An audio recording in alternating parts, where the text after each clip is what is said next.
ទឹកហូរកាត់ផ្លូវរដូវបញ្ជុំចាប់ដូនតាយំទុំដើ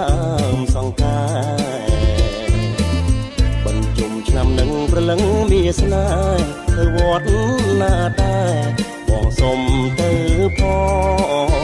ងមិនមួយវត្តមនីមិនពីរវត្តថ្មីដល់មិនទី3ស្រីទៅជ្រោយដងមិន4វត្តសុំ5ព្រែកបងកង6នួនល្អទៅព្រែកក្របៅ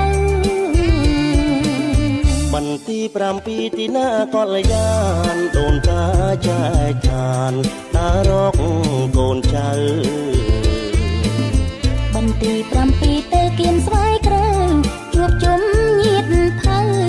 ឧទ្ទិសកូនសើហើយនឹងមួយឆ្នាំបាន7